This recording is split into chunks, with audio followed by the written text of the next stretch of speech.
In today's class, I am going to teach you outcomes of democracy. As you already know that democracy is a form of government, understood? It is a form of governance or government, understood? And this government is different from other governments, understood? I have three maps of India, understood? I have drawn three maps of India in the board. In the whiteboard, if you look at the board, you will see how many maps? Three maps are there.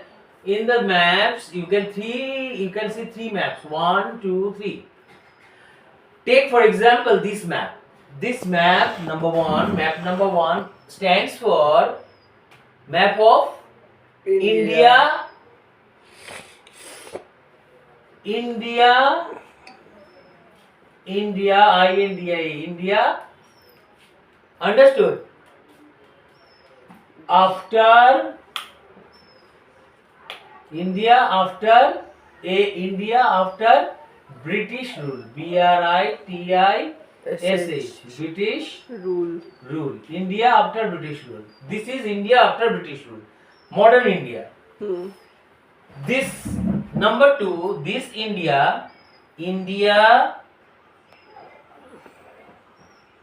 under British rule, BRITISH, India under British rule. Clear? Understood what is happening? It doesn't matter. India under British rule.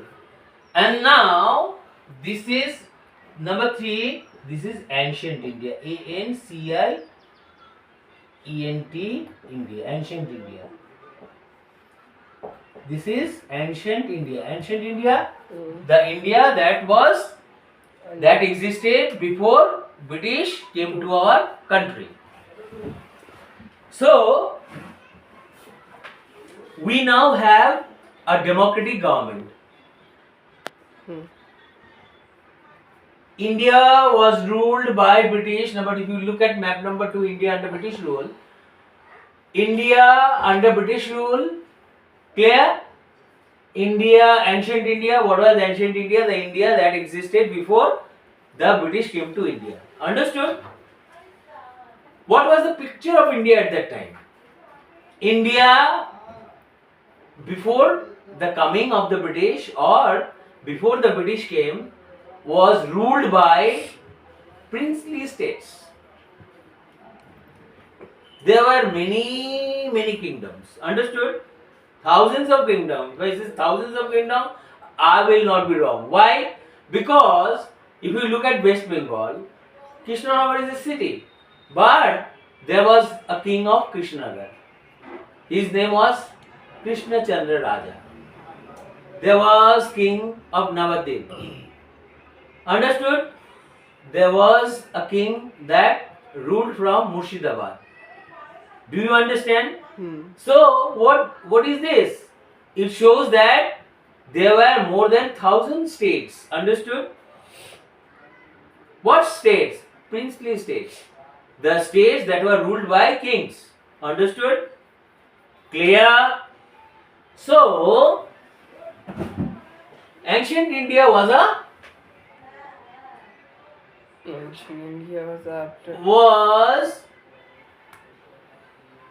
under the rule of the princes, kings. Understood? The British India was under the rule of the British. Whatever the British says was the law of the land.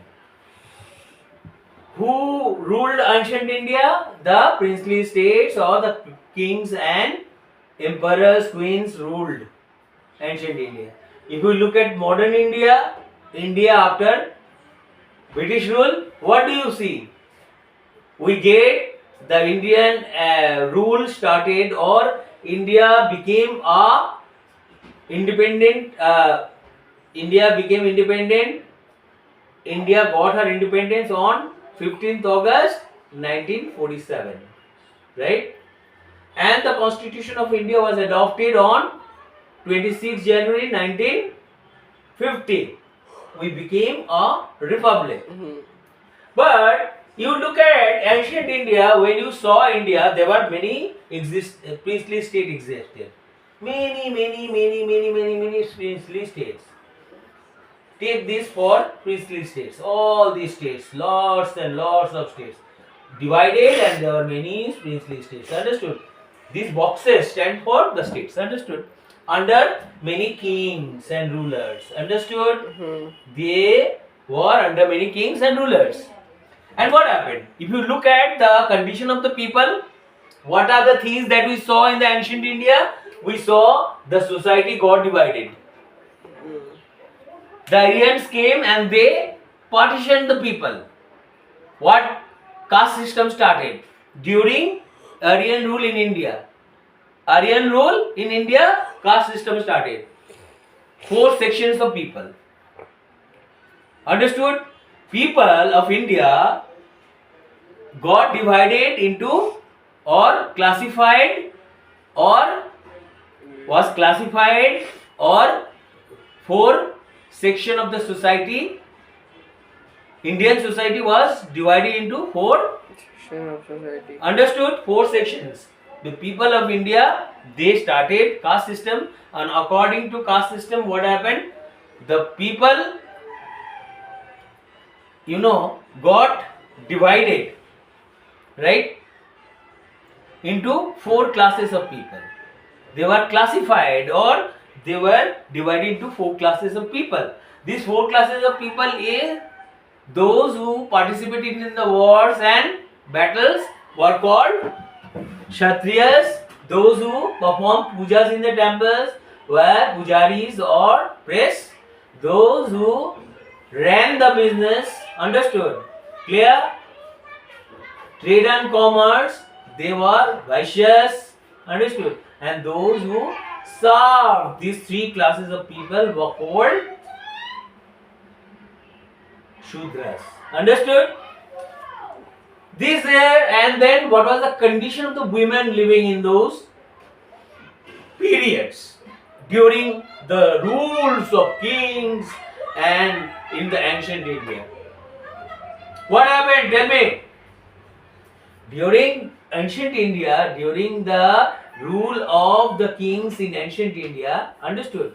The many kings were there: Ashoka, Chandragupta Maurya, then Shah Jahan. We have seen many rulers ruled. Muslim rule was there, Mughal rule, then other rules also. During the rules of ancient kings and queens and emperors, what happened? We have seen these systems, caste systems and all, they existed. Women were deprived of their rights, but one positive factor noticed during Aryan rule was women were given freedom. Understood? Women exercised what? Power to participate in the assemblies. Understood?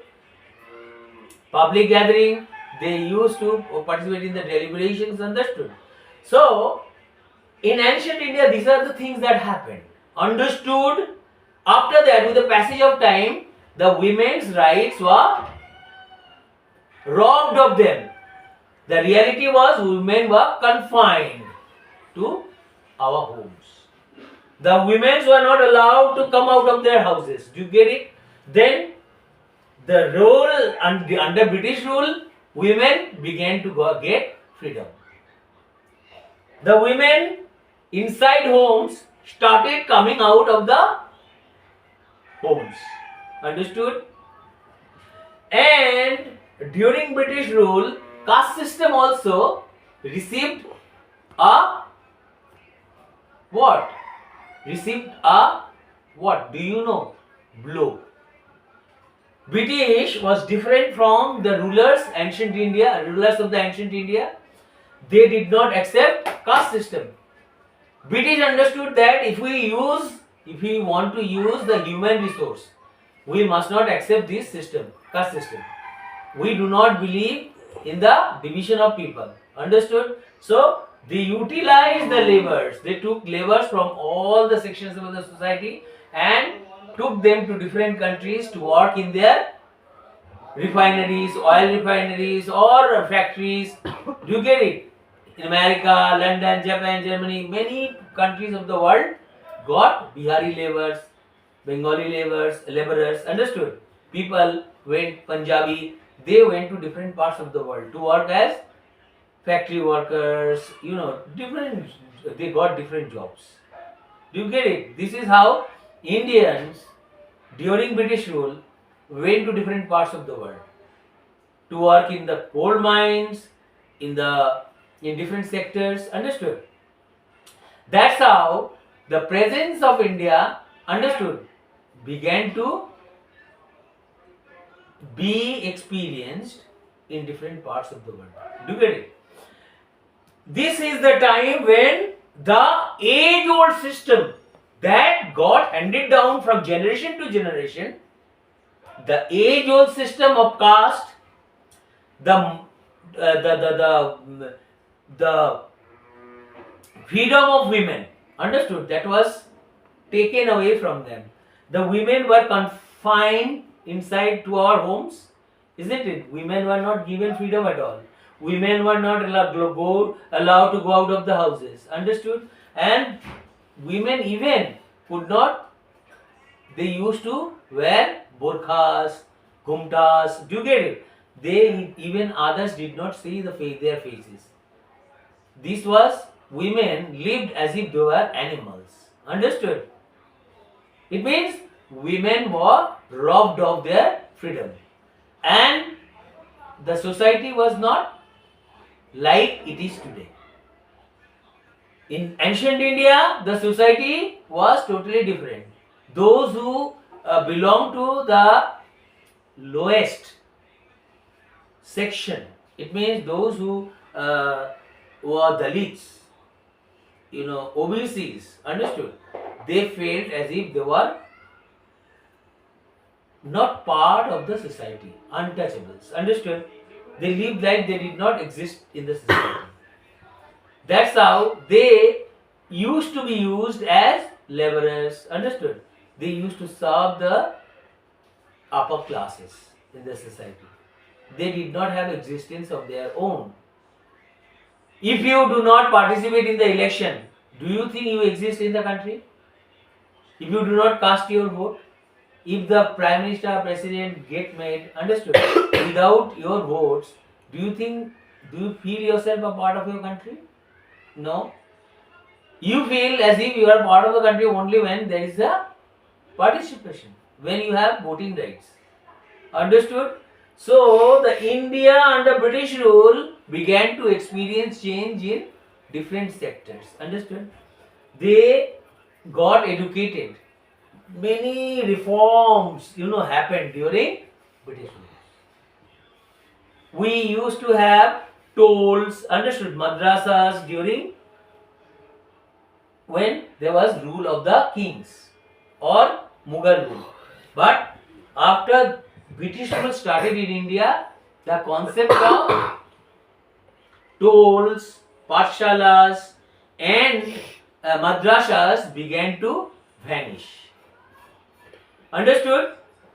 After that, in modern India, after India got her independence on 15th August 1947, and after the making of the Constitution of India, after the Constitution of India was made, understood, adopted on 26 January 1950, after we became a republic or democratic republic, we got a different picture of India. What kind of picture? Now, as we have decided, understood, to be a democratic country, what does it mean? What is the difference between this rule? What is the difference between India? India is a republic and ancient India. What is the difference between India by Indians? This is India by Indians. Today's India is India by Indian, and the India under ancient rule. What is the difference? In modern India, people exercise their franchise. They vote themselves. They make their own rulers. There is a system of election, and election is held every 5 years. People vote for their representatives.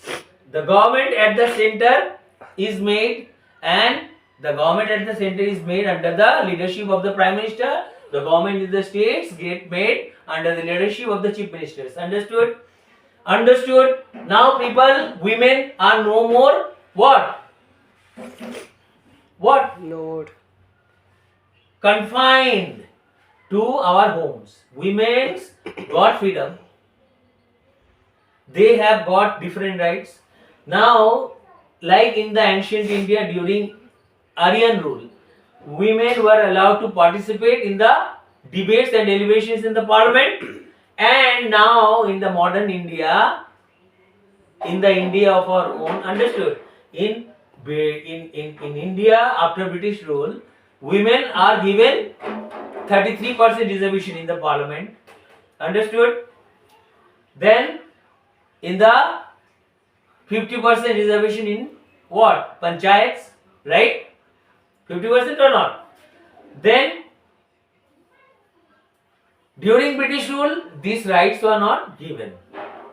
But when India became a republic, the government of India has given these facilities. The women were free. Women felt free to read in the schools and colleges and universities. Women now can fly planes. They can teach in the universities. They can become teachers. Understood? They can become doctor, engineers, fly aeroplanes. They become air hostess, managers, CEOs. In British India, women were fighting. Why? We did not free ourselves from the what? From the superstition of ancient India. Even in India during British rule, women were fighting for their rights. There were few members, understood, women member chosen to be what? Only Sarojini Naidu was there. Understood? Clear? And some other British women were given the what facility, or few in West Bengal, few women participated in the freedom movement. All of them were not allowed. During British rule, women began to what? Began to feel free from the bondage of age-old system of caste, suppression, and superstitions. Understood? Women in those days were burned. Sati system existed. Ishwar Chandra Vidyasagar started what? Widow remarriage. Do you get it? Widow remarriage bill was passed with the initiative of a very great modern man of India. Who is it? Modern man of India. Ambani. Yeah, he went to he went outside, and his surname is Roy. Who is it? Surname Roy. Modern man of India. Who is called modern man of? Why don't you search? During British rule, who was called modern man of India? Who tried, who freed the, who was responsible for the abolition of sati system. Widow remarriage was started under the leadership of Ishwar Chandra Vidyasagar, right? And Ishwar Chandra Vidyasagar set up more than 100 schools or 500 schools for women. Understood? Women got independence. Who is it? Who was modern man of India? Who? Raja Ram Mohan Roy. Raja Ram Mohan Roy. He worked hard for the abolition of sati system in India. Am I right? Raja Ram Mohan Roy worked hard for the abolition of sati system in India. So these systems, sati systems, What are these? They show that women were not free. The existence of these systems, sati systems, widow were not allowed to marry. These things, what? Show that women were also not free like the Dalits. Understood? People were not free. People, the society was divided. Class division. And this social division, can this social division make India a strong state? A prosperous state? Can India become a prosperous state with this social division existing in it? If there are religious minorities, if the discrimination is going on against sections on the basis of class, religion, caste, will that state that in which these systems exist, will that state in which sati system exists,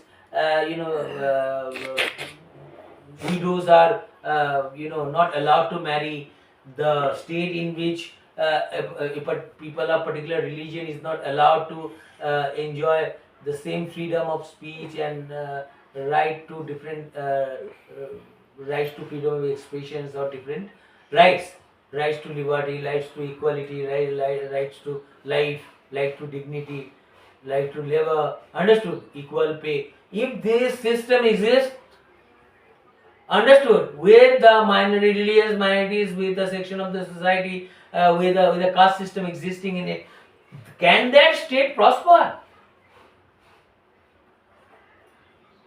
So this was the reason why the ancient India could not become strong. Why? The rulers from other countries invaded India as India was divided, because India was not united during ancient India. Understood? During in ancient India, India was not a united country like it is today. India is more united, more strong than it was in the ancient times. Understood? And even under British rule, India was somewhat strong. Understood? India was not fully free. Understood? Why it was not free? It was not free because women were not allowed to go out of the house. Women were not allowed to read in the schools and universities. The different systems, sati system, caste system existed. Caste system existed, sati system existed. Do you get it? Women were not free, Dalits were not free. There was social division. Understood? There was social division. But when Manu, divided the society, he divided on the basis of the social division of labor. Understood? He actually divided people on the basis of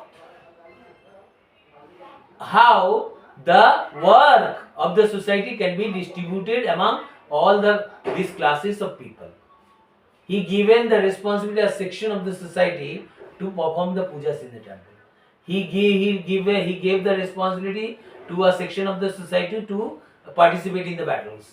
He gave the responsibility to a section of the society to run business. He gave a section of the people of the society to serve these three classes of people. Actually, it was social division of labor. This social division of labor turned into caste system. And this caste system was the reason why India suffered. When you have system existing in the country, understood, it is a hindrance to the development. It is hindrance to the unification. It is hindrance to the unity of India.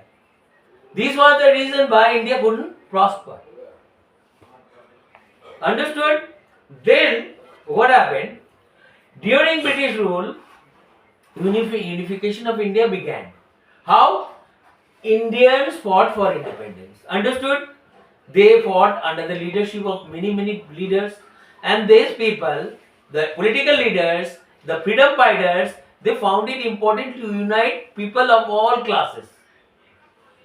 If only the upper people from the upper class fight for independence, can India get freedom? There should be participation of all classes of people, all sections of the society, for acquiring, for obtaining, for getting independence of the country. This is the reason India got independence from British rule.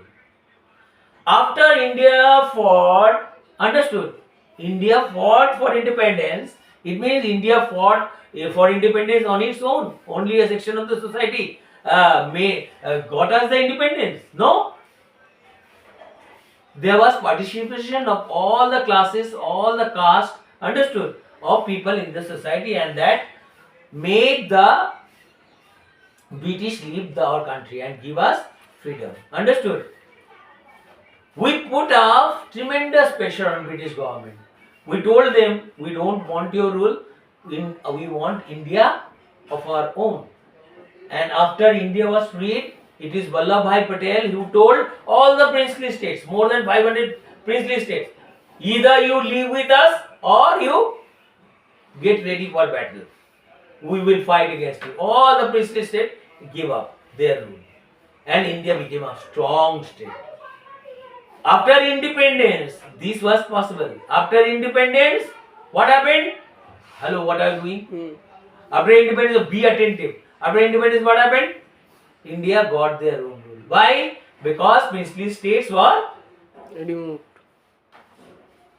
Ceased to exist. Princely states abolished. Understood? All the princely states, they gave up their rule. They said, yes, we are a part. Okay, we ruled, our generation, our families ruled for more than thousands of years. Understood? Now we are a part of Indian Republic. Understood? That's how. After India became a republic or a democratic country, what happened? After India became a democratic republic, what happened? Everyone get republic, independent, and celebrate Independence Day. After independence, India made what? India became a democratic republic. Democracy, India became a democracy. What are the outcomes of democracy according to you? Now you see with your own eyes, see what has happened. Our women are teaching as teachers in the colleges, universities, schools. Women can go out of homes whenever they want. They are flying aeroplanes, trains, they are drivers. Understood? All section of the society got united. Understood? Everybody can now vote. Only a section, if you belong to upper caste, you can vote. No, there is nothing like that. Now everybody in India can exercise their franchise. Everybody, all the people belonging to different caste, community, religion can vote, isn't it? They have right to vote. Indians now enjoy different rights. Rights to freedom of speech, expression, settle down anywhere in India. Understood? Now women got reservation in the parliament. Women can fight elections.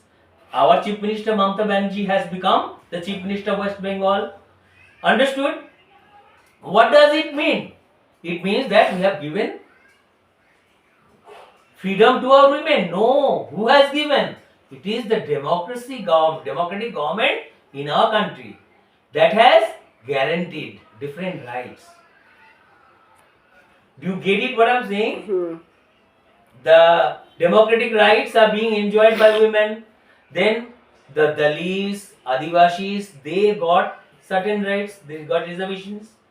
Now people from entire society of India, religious minorities, all of them do different government jobs, either in the central government or in the state governments.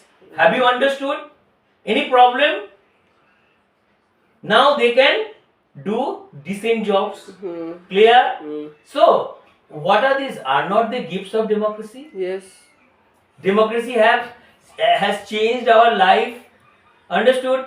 Now, in earlier, what we had seen, even when I was a little boy, I did not see, 100 days work, 200 days work. Understood? Now the government of India is giving what? 200 days, 100 days work.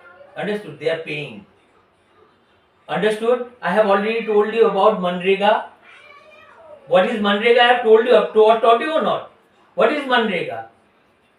In the panchayat areas or even urban areas in the cities, the people are given jobs and the government is paying for 100 days. Clear? For the jobs that they do, especially the people living in the urban and rural areas, especially the poor people. And what are the other schemes? Now Pradhan Mantri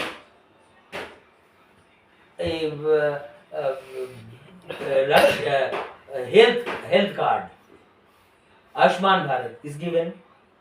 It is given for free treatment, and our Mamta Didi, she is giving also health card, isn't it? Why? And she has started many welfare schemes for Kanyasri, Rupsri. There are many. Cycles are being given, even mobile phones are being given, right or not? What are these? Are these gifts of Mamata Banerjee? These are all gifts of democracy. She thinks that these are the things the people in a democratic country should get, right? And she has arranged for these things through her what? Government. Is that clear? Have you understood what I am saying? Any problem? So is it not very easy to understand democracy? Yes. With the help of 3 maps I have drawn? Yes. You have gotten a very clear picture. And there are many laws made after independence to reform the system. Now, the society, maybe people inside, understood, may practice casteism, but if you look at the larger section of the society, they do not believe in casteism anymore. Understood? People are united, the country is more strong. Now we decide as an Indian. Now we do not, if we participate in the parliament, any issue that is debated and discussed in the parliament, what is this? What is the outcome of the debate and decision? Debates and discussion.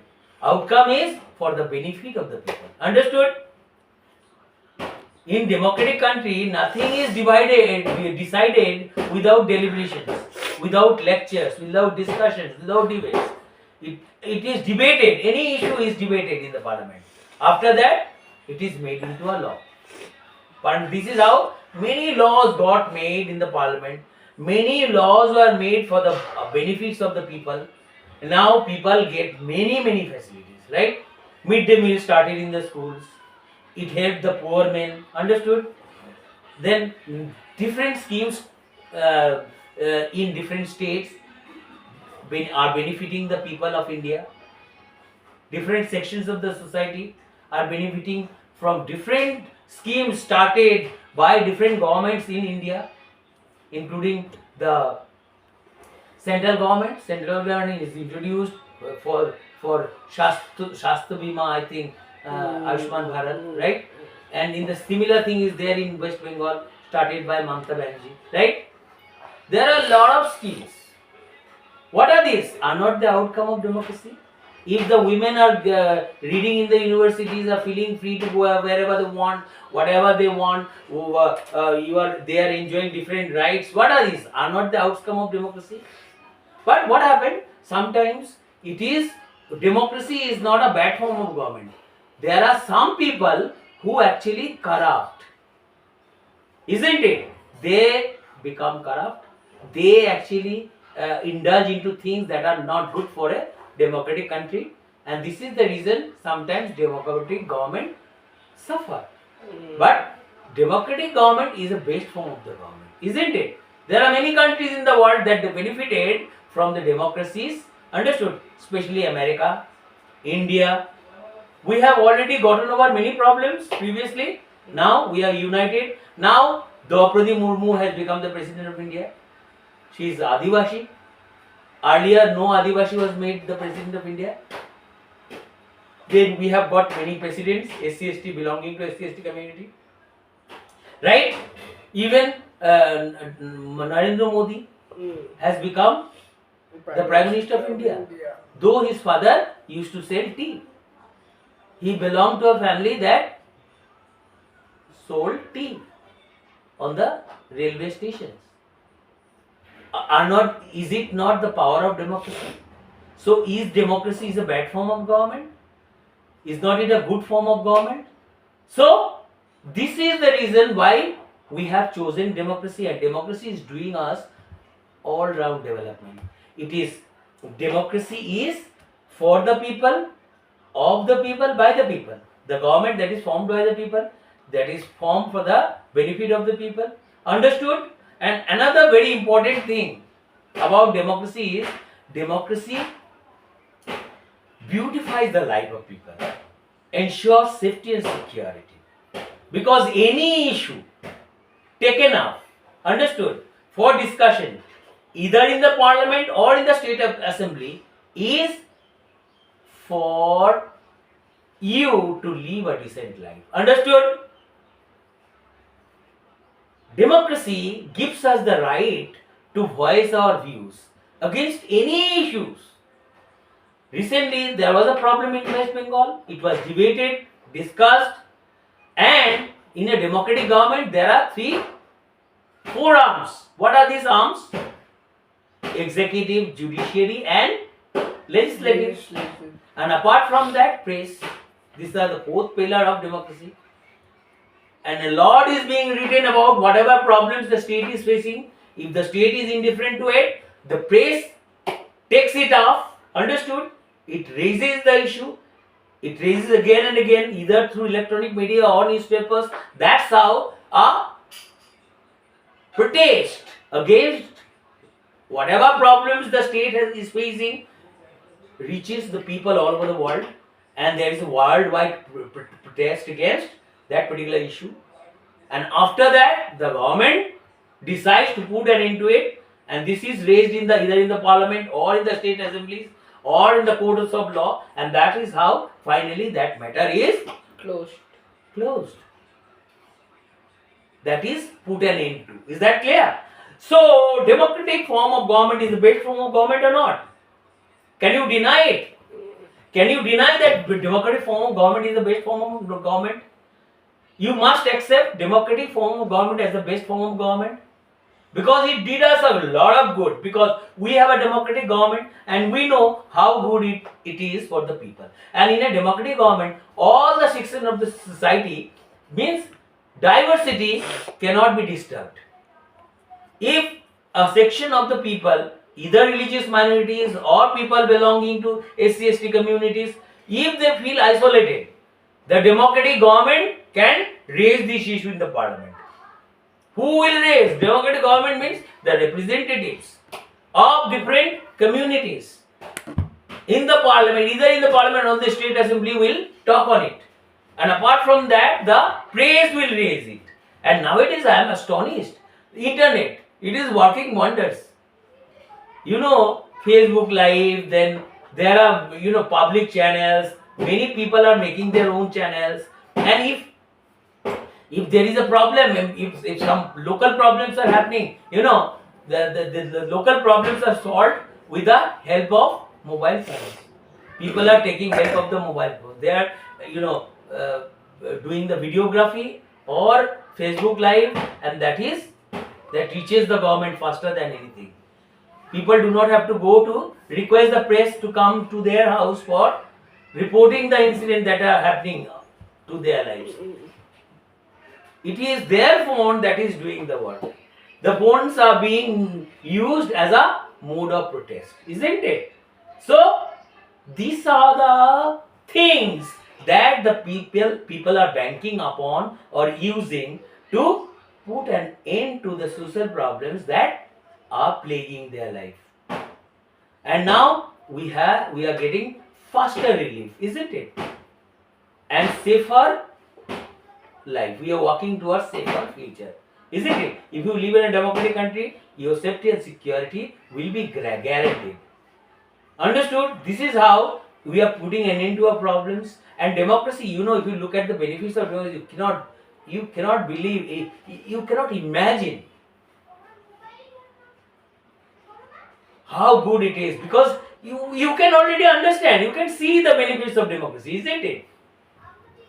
Now people feel that they no more feel lost and lonely. They feel as if they are a part of the largest society, isn't it? Am I right or not?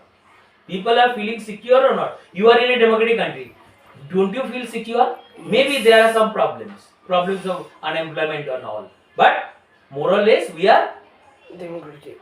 isn't it? So I think in this class I have given you complete idea about what is democracy, and now I want to tell you democratic government. There are three main things that are followed in a democratic. If it is a democratic government, it must be accountable. If it is a democratic, it must be responsive. If it is a democratic government, it must be legitimate. Legitimate, accountable means if you have made this government democratic government, the democratic government will solve your problems. Understood? It has to fulfill the wishes and aspirations. Tell me one thing. Why did you vote Mamata Banerjee to power? You have voted Mamata Banerjee to power because you know Didi will make many policies that will benefit Us. the people at grassroots level. Understood? This is why we have voted her to power. Understood?